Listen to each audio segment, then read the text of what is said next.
Make sure we're recording. Okay, we are recording. So, welcome to another session with Richard E. Gordon, CEO of Dojo. Solving the puzzle, one piece at a time. What we're going to discuss today is knowledge is power. I think we all agree upon that. But is knowledge enough? I have the great pleasure to have as my guest today, Dr. Craig Nemow. I've known Nemow for approximately 25 years now. Known him since he's a teenager to being a very grown, successful man now. So I'm really, really happy to have him here and discuss. He's a man of knowledge. He's a man of many skills. He's got a wealth of knowledge, and he's got knowledge in lots of different areas. So he's definitely an expert qualified to talk about knowledge and what you can do to help you be successful if knowledge is not enough. So without further ado, Mr. Craig Nemow. Thank you. Thank you so much for having me.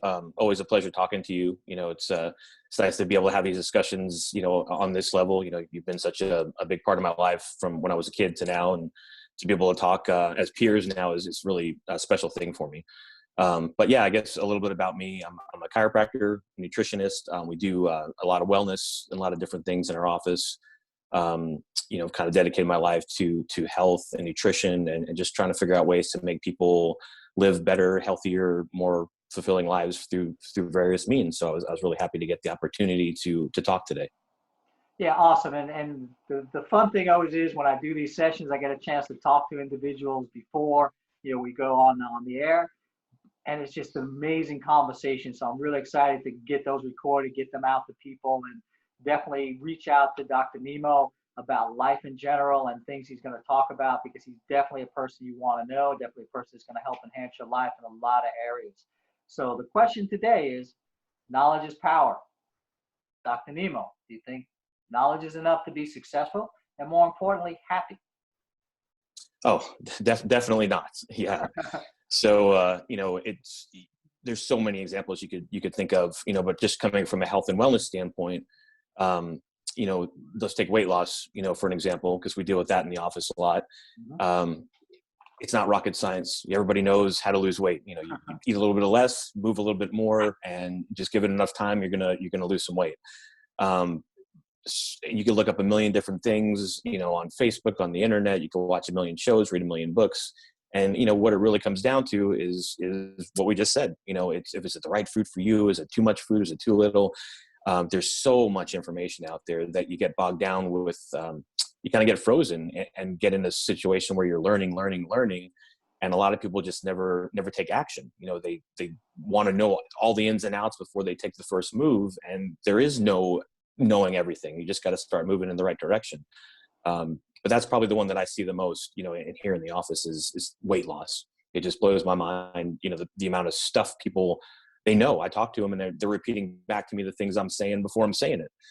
It's just, how do we get them to take the action that's needed to make the progress?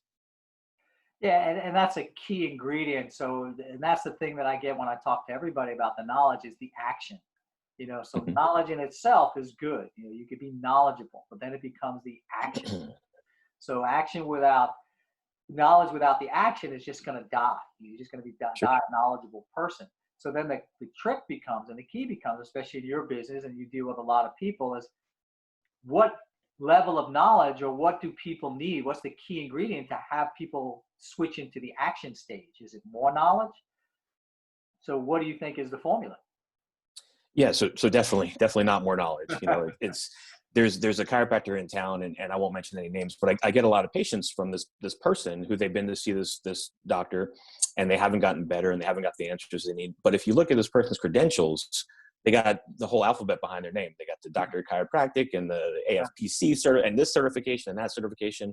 And I have some. I don't even put them on my business card because to me it doesn't matter how many letters you got back there, because they spent their whole life learning, which is cool, and zero time applying.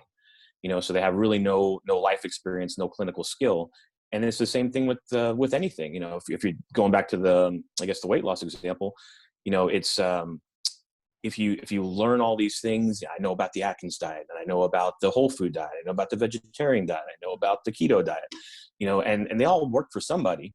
Yeah. And it probably would work for you if you give it enough time and stick to it, but the people just don't have the determination and the willpower and the motivation, to kind of go through that whole thing.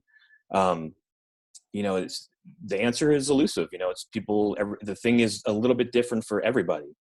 But I always think back to, Anthony Robbins talks a lot about pain and pleasure and how that kind of motivates, everybody's decisions. And I see it with weight loss a lot. You become like this quarantine now. A lot of people have been eating Pop-Tarts for 6 weeks and they gained a lot of weight. They feel disgusted with themselves. And so as soon as the gyms open back up, they're going to be packed, because people are in such a painful situation, physically and emotionally. They want to do something about it. They lose 10 pounds, that pain goes away, and then they slide back, to doing whatever they were doing before. So really, having a vision and having goals, that you're constantly reminding yourself of, and really a why behind it, I think is the biggest purpose for this kind of stuff. Yeah, great points. And again, it's just like the stacking. So, we talk about the knowledge. Knowledge is essential. So we're not dismissing that. And then the action essential. And then the application. So your key points is the application and again, applying it to yourself. So like you're saying about diets, there are 50 million diets out there, and right, it worked for some people, and then that's how they develop a group and they develop a movement. But you have to figure out what's going to work for you. So that's in any field. So again, I think you have to look at the knowledge you need, and like you said, the goal. So focus on your goal. What's your weight loss goal? So everybody's weight loss goal might be different. Some people want to lose inches. Some people want to lose fat. Some people want to gain muscle strength. So there's even that is like a gamut of knowledge. So I think what you said is key, the goals. So the focus is to have the goal, then you take the knowledge, apply it to yourself, and reach your goal. So is that how you see it when you work with your clients? Oh yeah, the application is definitely the key, and everybody's a little bit different as to the why. Yeah. And so if you can identify the why, then you don't have to push them. They kind of get pulled towards what they're trying to accomplish. And I think back to our relationship started with martial arts, and we both really like Bruce Lee and a lot of his philosophy. And I remember a quote that always stuck with me. He said, "I'd rather have one technique Yeah. that I master and know all the applications of it than know 50,000 techniques." Because, when you're in a fight, you get bogged down with, do I do a high block here? Do I do a low block here? It's just too much going on in your head. It's, I'm just really good at kicking, so I'm just going to kick, and he did really well with those kind of, things. And in business and in life, kind of the same thing. It's the example I always like to think of is Five Guys burgers and fries. Like, we're going to do burgers. We're going to do them really, really well. We're not going to do anything else. And they're kicking butt, so it's just focusing on one thing and applying it is so much more important than acquiring all this knowledge and not using any of it. It's just, just doesn't make sense.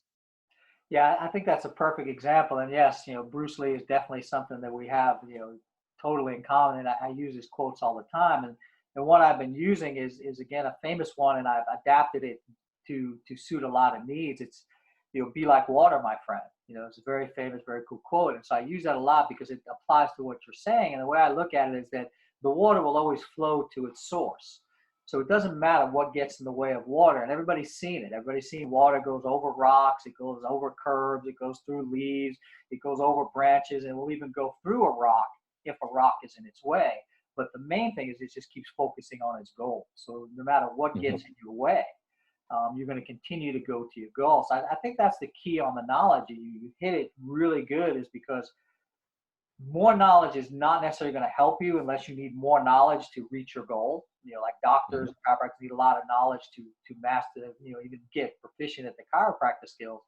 But you need to be laser focused on what that goal is. Your goal is to treat people, to help people, to focus on their wellness, to focus on their body mechanics, and then that's your goal. So you need to take the knowledge out there that's going to help you reach your goal, not go off into the new crazy pineapple diet or go into the new acupuncture. And again, you could explore that, but you still, if it fits within your set of goal and it fits within where you're going with it, then it can be expanded. But it's just like the same thing using the martial arts world. People in the martial arts world were, again, understandably for business sense, then they were teaching, Asian cooking, and then they were teaching Japanese ballet, and then they were teaching, everything there was sort of in the parameter, but you lose your focus. You lose what you're doing. It's like the same thing you talk about the burgers. You have some mechanic shops that all they do is like rebuild transmissions.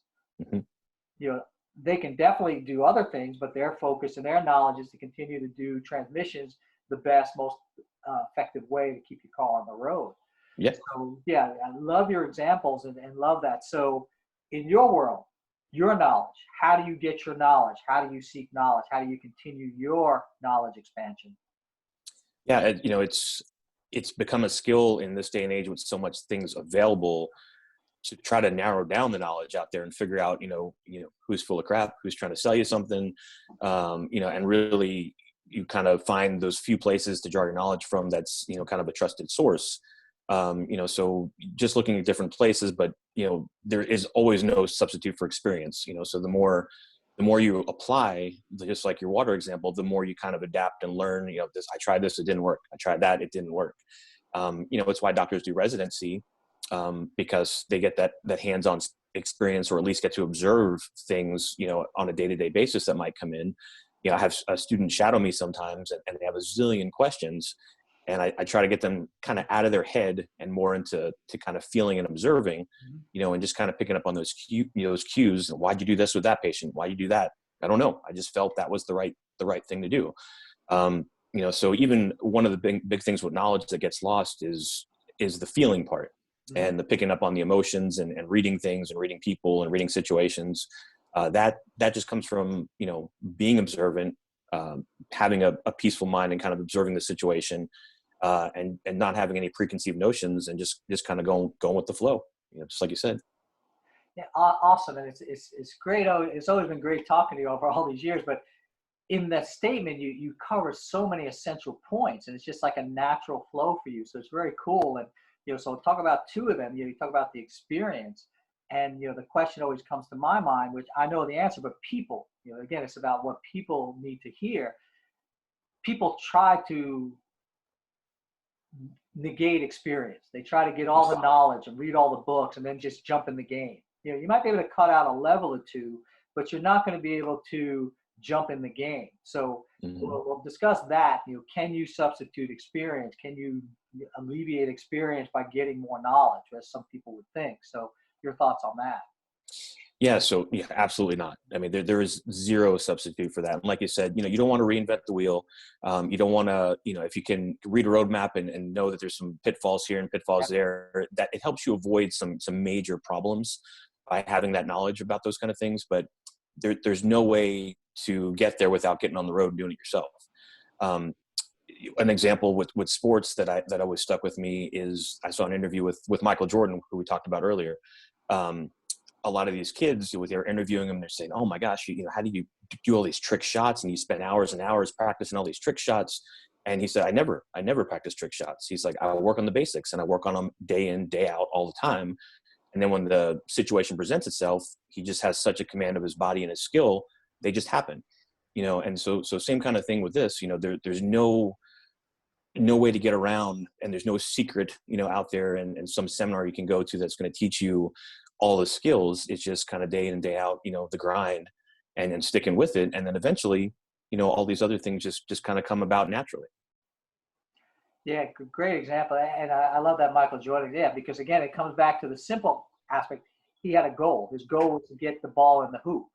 So whether he was taking the shot or he was going to pass it off, his goal didn't change. So he was going to do whatever it took. And so that's the key ingredient as well.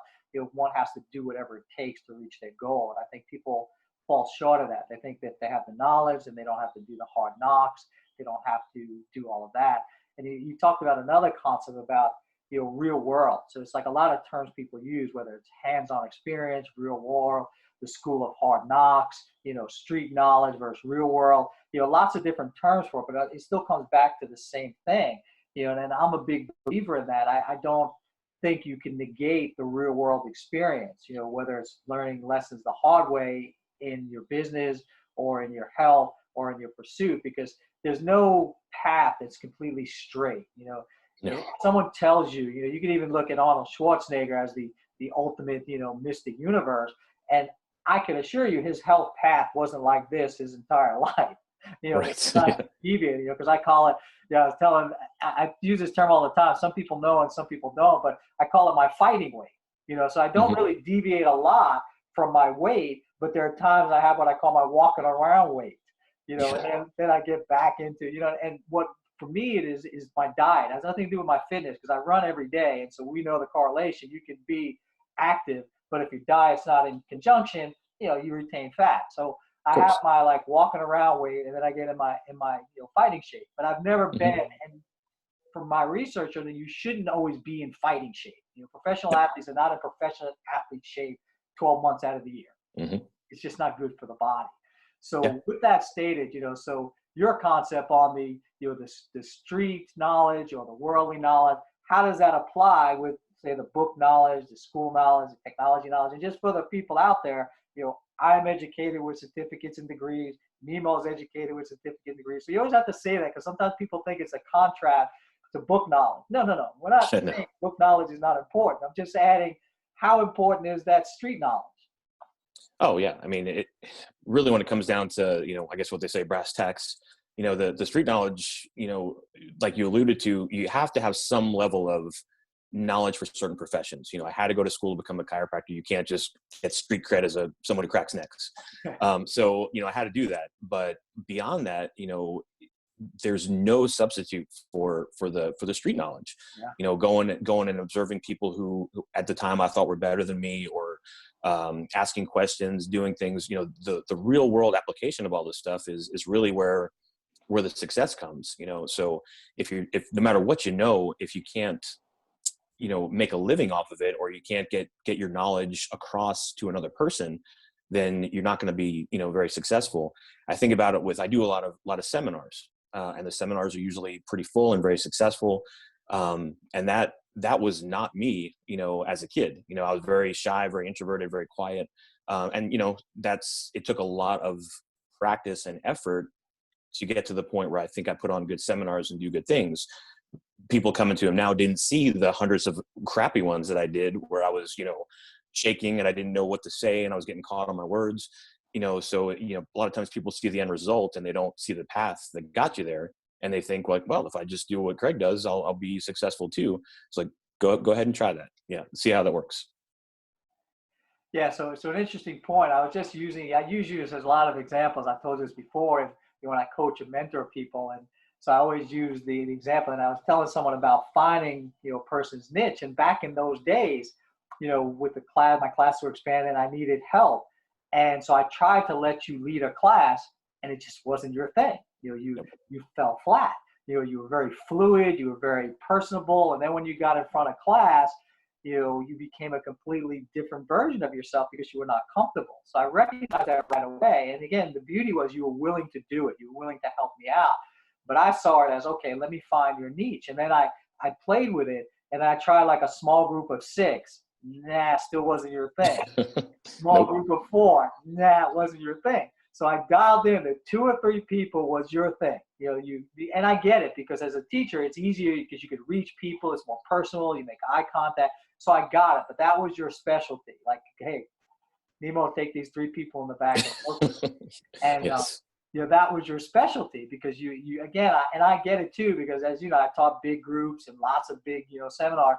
But there's just something really special about the one-on-one, the one-on-two, the small group essence. So I got that. But yeah, I knew you would evolve, and I knew you would come into your own because you had the basic. Again, it's the knowledge. The knowledge that it was important to your business, the knowledge that it was something that you had to develop, and that comes back to the knowledge.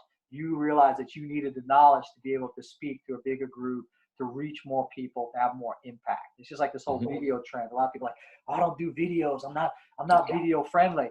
Yeah, it wasn't natural 5, 10 years ago. There was like no video thing. So of course it was like, not gonna happen. But Mhm. so people had to get the knowledge on how to be, again, be yourself and not mimic someone else. Someone says sit like this and sit like this, and they just have to Yeah. be natural with it. And so that's just a cool key ingredient that you've evolved to know that and to fully hold on one second. Go ahead. All right. I'm online still. I think that was Glee saying goodbye to me. She called me twice. I didn't want to ignore her because she doesn't often call me. No, that's smart, man. Yep. Anyway, back to our regularly scheduled program. So yeah, so the concept of that whole knowledge is you need to know what knowledge you need. They say you don't know what you don't know. And so as you evolve in your business, you evolve as being a key component to be more successful, to reach more people. And the other key thing you spoke about, which again, a lot of consistencies with the people I talk about, it naturally evolves to this, but you talk about mentors and coaches and things of that nature. Everybody uses them interchangeably as a mentor, a coach, as a coach or mentor. They're different. To me, I don't debate the semantics of the word. I just look at someone that helps coaches and guides you along the way. And to me, I find the mentor and the coach concept is, I'll use the word mentor. The mentor concept is a person who helps guide you, doesn't show you what you need to do or grab you by the hand, because it is for you. So a good mentor knows that, and they will guide you in what you need, give me the skills that I need. So you mentioned it throughout, but just elaborate how important you think it is. Because a lot of times people think, well, I'm successful. I'm successful in the chiropractic field. I'm successful in real estate. I'm successful in the martial arts world. I'm successful in running my shoe store. Why do I need to go to someone else? Why do I need someone to tell me I'm the king of mattresses? Right. Why do I need to go to someone else? And so that always becomes a key ingredient. So do you need mentors and coaches on the way up? And do you think you need them when you're there? Oh, yeah, for sure. So, I mean, just a simple example, you look at any of the pro athletes, at the top of their game, we talked about Drew Brees earlier, you talk about Peyton Manning, they all have coaches. They all have people constantly looking at them. It's hard to see, yourself in certain lights, because you kind of get a picture of, I am the mattress king. I don't need anybody to help me with that kind of stuff. It's good for so many reasons, just to have a different perspective on things, if nothing else. But yeah, mentors are cool, because when someone's been successful, hopefully, especially if they're a good person, they want to help other people become successful out of a good place. They're not trying to get something out of you. They're not trying to use you. They just, they reach the top of the mountain and they want to help some other people get up there too, because it's, they just know what it feels like, and you want to share that. So, finding good mentors and finding good people, they're very precious, and you want to make sure that you're finding the right people that are leading you in the right direction. I've been lucky enough to have, several really good ones, including you. But it's, no matter where you're at in life, there's always somebody who's doing something different, not necessarily better, maybe they are, but just something that could enrich what you're doing, whether it's financial, business, or personal. Sometimes we miss different things. Maybe you're the mattress king, but maybe your relationship at home is not so good, and you need a mentor, on the relationship side of things. Absolutely. Perfect example and perfect assessment of it, because, and I always use the athlete example too. And even in the business world, athletes have 10 coaches, so that's what people don't understand. You look at, especially a top-notch quarterback or like a swimmer like Michael Phelps, they have 10 coaches. They have a fitness coach, they have a diet coach, they have a mindset coach, they have a strength coach. They have, all of these aspects of people that are helping them to maximize their potential. So so we're all not going to have the time, the money, and the effort to get coaches like that. But we still need to find and pick people in our lives. And the key, what you said, is when you find the right mentor, and this is the cycle, which I've always tried to do, and you do it as well, is I always feel obligated to share the knowledge. People are like, oh, you're acting like you're a guru, you're such a wise man. It's like, no. I think people in general have the responsibility to share knowledge wherever you are. You need to share it with your kids. You need to share it with your family. You need to share it with your community. It's all part of what we talked about prior to going on, is that you have an obligation to communicate. And as people, we should be communicating experiences. We should be communicating the knowledge. I communicate to my daughter all the time knowledge. And again, she's going to take whatever she needs. And then my friend has a perfect example. He said, it's like sand. You have sand in your hands, and grains will sift through, and what you need is left in your palm. He said, so you're not going to try to hold on to all of the sand. But I think a good mentor, a good individual understands that we as a generation need to share our knowledge. And I think I get knowledge from 20-year-olds because they're seeing things from a perspective that I don't see. Even my daughter, she's going to be 14 next week. She is growing up in a completely different time and place, and almost a galaxy that's unique to me. I was Hmm. 14 in Brooklyn.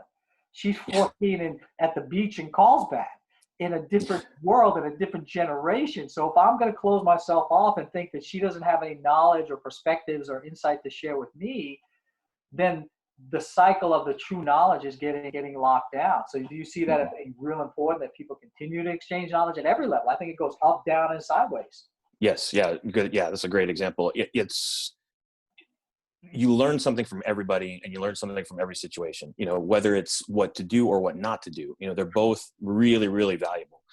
So my first job out of school as a chiropractor, I worked for a great guy who was a great mentor for me, taught me a lot of really cool things. And going back to your point of book knowledge, he watched me adjust patients. And then when they left, not in front of them, in the right way, took me aside and he said, look, I know you learned all this crap in school. It's all wrong. He's like, let me show you the right way to do this so that you don't hurt your back, you don't hurt your shoulder, you're more successful with your adjustments. And I really listened and I really learned, because he had that real world knowledge. He tried the other way.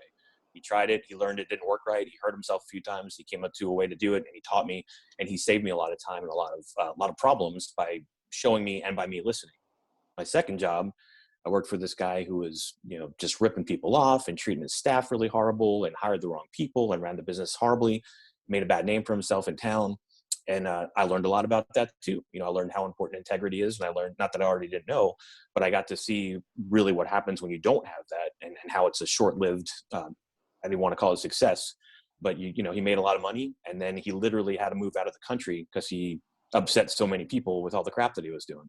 So it's, no matter if it's, like you said, with your daughter, same thing with my stepson, like it's a whole nother world they're living in. They're all this technology and the stuff they do online and the stuff they're exposed to. I have no idea about all those kind of things. So it doesn't matter the age or their place in life or their financial situation. There's something to be learned. And then you gave some perfect examples there, because yeah, I agree. We want to try to learn those lessons from people to not do, or to find Mm-hmm. where our lane is, because there's lots of examples out there of how to do business and how to conduct, especially in your specific business. But then you look at, okay, I don't want to do it that way. Yes, they're financially successful, but I want to have the full package. I want to have integrity. I want to have the morals. I want to have family success, balance of life.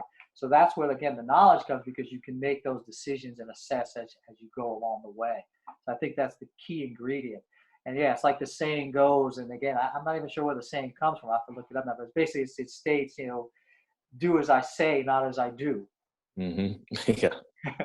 Yeah. So sometimes you can get advice from the other side of the track, so to speak, and say, yeah, listen to what they're saying and not follow their example. So again, I think that becomes part of the knowledge as well, because yeah, we're going to meet a lot of people in our lives, and what they do is an example. Say, I don't do that. I always use the example that people say, I came from a circus. People can come from, you could have two kids that come from crack addict parents.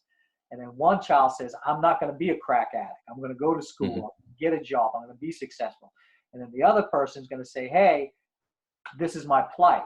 I'm going to follow in my parents' footsteps. And so it's the same real world example of, that's the choice we're faced with. And so again, it comes down to each individual's choices, what they do with the knowledge, and then how they apply it. And you gave some great examples of how that works. And so, yeah, I agree, from the start, knowledge is important. You have to have the application and experience of the knowledge. You have to apply it. And then you definitely have to have people guide you in your life. And everybody I talked to said it started, and I know it did for you as well. Some people take it back to the womb, and then you take it to when you're a child. And I know you had great guidance from when you were a child. So there's no secret that your parents instilled a lot of knowledge and a lot of guidance in you. So what are your thoughts on that? Yeah, we all start from a different point. I was blessed and lucky to have good parents. Have parents that were married in a loving relationship, and really supported me in pretty much everything I did. Not everybody's lucky enough to start there.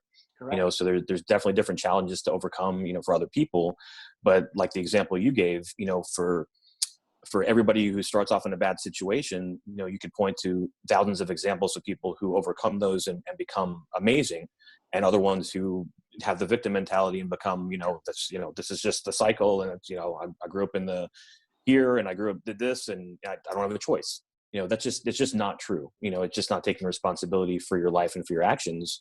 which is sad. It's if you really think your circumstances control you, that's just a horrible way to live. I use this example a lot with patients and with myself. I don't know where I heard it, but it was a little math equation. It said E plus R equals O, which is event plus response equals outcome. And so it's a very empowering thing to think that in that equation, your event is not something that you can control, hardly ever. But the outcome can always be controlled by your reaction. So no matter what happens to you, how you react to that becomes your power. So like you said, with the crack addict family, if your reaction to that situation is to say, I'm going to do crack too, and I'm never going to get out of this situation, sure, your outcome's going to be horrible. If your reaction is, I will never do that, and I will, better myself and I'll get out of this situation, then your outcome's going to be better. Yeah, awesome. Yeah, awesome example. And so we covered a lot in this short period of time. We'll go ahead and wrap it up, but we covered a lot in this short period of time of knowledge. There's volumes and volumes written on knowledge. You go back to ancient times, the Greeks and the Romans, it's like so many volumes of knowledge written. And we still study, the ancient teachings, and then modern stuff and stuff that's evolved. So with all of those volumes, this is the power question. How can you sum it up? Just a quick little snippet of advice to people without having to attend a 3-month seminar in the mountains. I remember Right. you got to meet the gi master, our Korean gi master, and then people were always like saying, well, how could I be like that? And I'm like, you can. And they're like, what do you mean? And I'm like, if you are committed to go live in the mountains with him alone, and then you live that lifestyle, then you can live that way. But you can't mimic that lifestyle living in the city of Raleigh and doing what you do. So he doesn't work. He's committed to this spiritual journey. That is his life's work. So with that said, what is just a practical tip you can give? Yeah, well, it comes back down to goals and focus. It's like you said, if you want to be the gi master, and that's your goal and that's your focus, and that's all you focus on, okay, that's cool. As I wanted to be the best chiropractor I could be, so I focused on that, and a little things along the way that kind of go along with it. But you can't be all things to all people. You can't. One of the examples I read that I really like was he said, life is like a buffet. If you go into the buffet and you try to eat everything on the buffet, you're going to get sick. If you just, hey, I like steak and potatoes, and you go in there and have that, you're going to be satisfied. So, when you find the thing or the couple of things that really interest you and you're really passionate about, and you focus on them, that's good. If you just pursue knowledge for the sake of knowledge, then you'll be good at Jeopardy, but you might not be good at anything else. So, master of none, right? Jack of all trades and master of none is what they say. Yeah. Just focus on a couple of things and be persistent, be, relentless in your pursuit of that, and you'll be great. No, I love that. And that truly just sums up and capitalizes everything we said there, and everything we said prior is that the goals, and I talk about that all the time. You have to have a goal. It's like getting in the car and not knowing where you're going. You might have a fun adventure, but you're not going to wind up in a specific spot. So yeah, you can have a goal, go from California to New York to California. That's your goal. And then where you stop and where you sleep is part of the journey. But without your goal, yeah, you're just going to be floundering out there. So perfect example on the knowledge for your goal. Then everything goes into applying the knowledge you've learned to reach your goal. So great example, great conversation. Always a pleasure to chat with you. And again, we can chat for hours and hours, but we'll go ahead and end this session here. And definitely reach out to Dr. Nemow, chat with him. Again, this is just a small sampling of his knowledge and what he can offer. He's very talented in the arts, accomplished musician, accomplished martial artist. Pretty much anything he's put his mind to as a goal, he accomplished. I met him as a young man. He said, I want to be a martial artist. I want to be a black belt. And then we mapped out that goal, and then we put the steps in place, and he never deviated. He never deviated as a young man, and people were totally astounded by his commitment, by his dedication to his goal. Because in anything, people come and go. People have a goal. They go to the gym on January 1st. Come, February 1st, those people aren't there. Again, he's fitness. He competed in bodybuilding competitions. He went the natural route. So he's got a lot of experience and knowledge and applications on goal setting, reaching goals, how to get through obstacles, because nothing's ever easy. So none of his goals were ever easy. They were just determined goals. So with that said, Dr. Nemow, how can people get up with you? So yeah, please look me up on Facebook. My last name is spelled Nemow, sometimes hard to find. Women spell backwards, if you forget. My website for my business is chirodynamics.net. Feel free to reach out on there. Yeah, I'd love to talk to anybody out there. Like I said, just it's knowledge for both of us. So I enjoy sharing, enjoy talking. Absolutely. So we'll go ahead and end it there. CEO Dojo, solving the puzzle. We definitely got a whole lot closer to solving that puzzle on knowledge and how to apply it through goals and mentors from Dr. Nemow. Peace out, everyone.